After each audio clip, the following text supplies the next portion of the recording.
What's going on, V fam? Your boy Juan Valdez here, and today I wanted to make a quick video going over 3 of the biggest mistakes I made on my first Shopify store that made it completely just fail, right?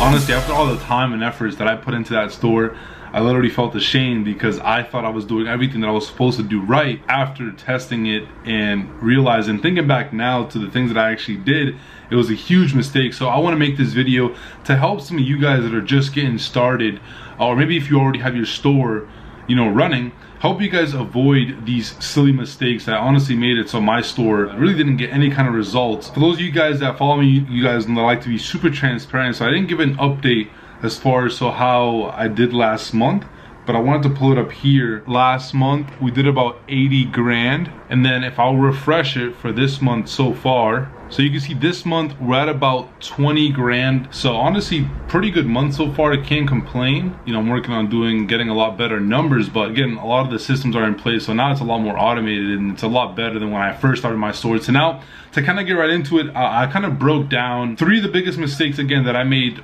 throughout my Shopify store that really caused it to fail. For those of you guys that don't know my story, when I first got started with e-commerce and drop shipping, my first store completely failed. It wasn't until my 3rd store that I actually started seeing results. It was a couple different reasons as to why, so I'm gonna just jump right into it. One of the first mistakes that I made with my first Shopify store, and it's a silly mistake, is trying to sell things that I'm interested in, right? So some of you guys, I've already spoken about this before. I wanted to really narrow down on this because this is an important topic. It's something that I see people still do up to date, right? And so I figured, when I make this video to kind of clarify for everyone, you should not be trying to sell things that you're interested in, right? That's the first thing that I did. And I honestly learned from my mistakes. What I tried to do is, okay, a lot of you guys that follow me know I'm into fitness, right? I like to work out and just live a healthy lifestyle. So I decided to get into the fitness space, selling fitness related products. And I thought that was genius, right? Of course, if I'm into fitness, I'd probably buy this specific fitness product. That was literally my mindset. And that was a huge mistake. And I see that people are still doing that. So you want to make sure you don't do that, because when you do that, you're just making it a lot harder for yourself to actually see results and actually get any success, because you're already down one. You should be doing research first to find things that have already been proven to sell and go after similar products, right? So that's the first one. You want to make sure that you do that, because the things that you're interested in, other people may not actually be interested in those products, right? So you want to make sure that you're going after products that people are actually interested in. There's no need to create a need in today's world, right? There's already a ton of people that are shopping online or buying things, and you can easily find the things that these people are buying and have similar products and market to them as well. That was the first one for sure, hands down. And I know some of you guys may be thinking I may have made that mistake too, or may have already heard about you making that mistake, but I wanted to make sure I hit this home, because when it comes to selling things online, you want to make sure you're fulfilling a need, right? And you're solving a problem. You're not going after things that you just think are going to sell well, because you're not going to do well if that's what you try to do. The next mistake that I did that was a huge mistake, is I tried to sell all my products really cheap and have all of them on sale. So my strategy was okay, I know that there's other people selling these products, some research, seeing what I can mark my product up by and see what Amazon was selling and things like that. And so I figured, okay, cool, so why don't I just try to beat everybody else by having the best prices, right, and the cheapest product. And that was a huge mistake, because when it comes down to buying things online, you never really want to be the cheapest, right? Because when you're the cheapest, there's a couple things that happen, and honestly, if you're being cheaper than Amazon, you're probably not making much profit, right? Amazon, they're willing to take that hit on a customer buying their product for way less than everybody else is selling it, because they know they're gonna get that customer to come back and buy again and again. I really think back to it, that was a huge mistake. Now, another reason why that's a huge mistake, and why selling really cheap products or trying to be the cheapest, and also having all your products on sale, or both of those are huge mistakes, is when you sell really cheap products, people start to know you as this store or website that sells really cheap products, right? So a good example that I like to use is thinking it back to Walmart, right? Nobody goes to Walmart thinking about buying expensive products. People go to Walmart because they know that they sell inexpensive things, so they know that they're gonna go there to buy cheap products, right? Once you kind of limit yourself, start advertising yourself as a store that sells really cheap products, or the cheapest products, and always has all their products on sale, well, now that's what you're known as, right? So whenever you try to sell, more expensive products, that doesn't work. So that's exactly exactly what I tried to do. You know, whenever I tried to sell more expensive products, it didn't work, right? And the reason why is because people already knew that I was known with that store for having really cheap products, right? So obviously I tried testing really cheap products at first, then I tried to test more expensive products. But because my whole store was filled with just inexpensive products, then obviously that's why I didn't have any success. Thinking back to it, obviously that was a huge mistake. So I see a lot of people doing that now. They set up their stores and then all their products are like on sale, right? And that's a huge mistake, because what's gonna happen is when now people come to your store, they're gonna see you as a store that has things on sale all the time, right? So they're not gonna wanna buy things unless it's on sale, because they know that you're always having everything on sale. So whenever you try to advertise like a regular retail product, if it's not on sale, they're not gonna be interested. And that is something you don't want. You want people to always be open to you buying free plus shipping offers if you have them available, free plus shipping products, and also retail products if you have them available as well. You want to be known for kind of having both, right? And this is the same thing I actually did with email marketing. One of the biggest mistakes that I made is when I first started doing email marketing for my first Shopify store, all I was doing was sending out free plus shipping emails like back to back to back. Like my first email did super well, the second one did super well, third one.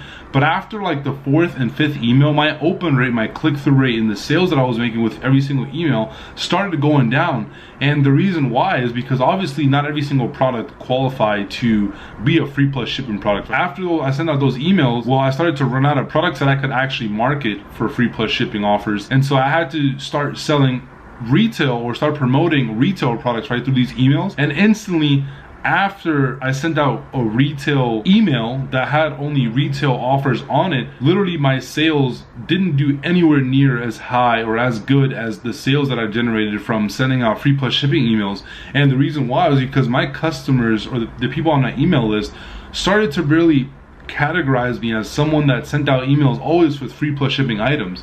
So then once I had retail items, they're like, no, I'm not gonna get this because he may have it on a free plus shipping special and I can get it a lot cheaper.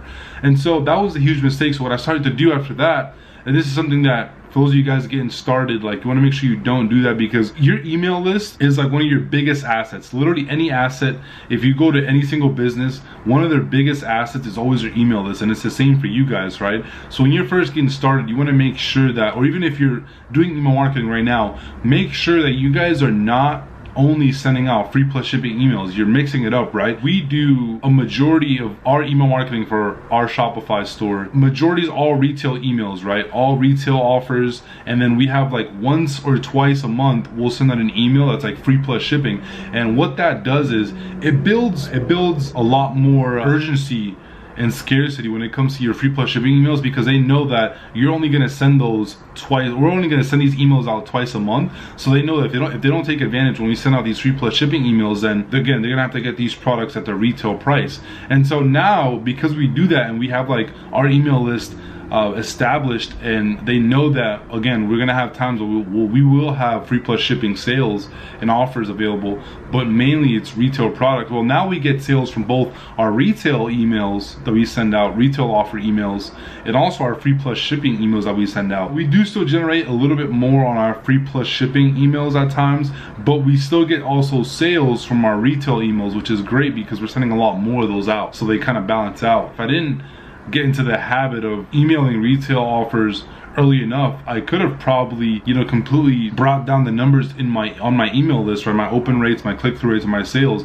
And obviously I didn't want to do that because I had, you know, at that point in time our list was growing like crazy, just like how it is now. But that's when we were just getting started, right? So we were just like starting to pick up some traction. And so that's obviously a huge mistake. When it comes to email marketing now, I wasn't emailing out these emails with like my first store. This was like, I failed completely my first store because I didn't even do email marketing to begin with. But it was a mistake that I wanted to include in this video that I see a lot of people making, right? When it comes to email marketing, first off, not a lot of people do email marketing, which is a huge mistake. But second of all, when I see people doing it, they're emailing like free plus shipping offers all the time, which is a huge mistake. Now, the third and last mistake that I made was thinking that I could just have a decent Shopify store and that would be enough to make sales, right? So my thought process was, how fast can I get this store done, or in my opinion, done and up and running and start getting customers to come and buy things, right? That was my thought process. I was thinking, like, how fast can I get this set up? How I should have been thinking about it is, how can I perfect this store and optimize it so that when people come on my store, they're actually incentivized to buy, right? Because I have all the right things in place. And that's not the mindset that I had at all. So my mindset was like, again, how can I get my store set up the fastest? So I rushed my store so I can try to start making sales, and that was a huge mistake. You want to make sure you guys don't do that. I didn't optimize for conversions. For those of you guys that don't know about optimizing and what optimizing your store for conversions is simply when you have all the right things in place. For example, like the cognitive biases in your store, and which are the things that basically help people make decisions, which is like scarcity, urgency, social proof, all these different things. Having your store optimized is something that's super important. That's something that I didn't do, right? My thought process is, how can I set this store up the fastest? That way I could start trying to generate sales. And so that was a huge mistake. And also, I didn't think about the buying process that I was having my customers go through, from all the way from the pre-purchase to the post-purchase. Again, because I tried to rush my store, I didn't think about, you know, what my customers were potentially thinking when they were coming to my store. So one of the most important things is, like, when it comes to you having your store optimized and congruent, you want to make sure that from the time that a customer sees your ad all the way until the time that they check out, everything in your store like makes sense, right? And it's congruent. What I mean by that is, if you're gonna have a nice looking ad, make sure your store looks good, right? Make sure you also have a back-end system. I didn't have any of that in place, none of that.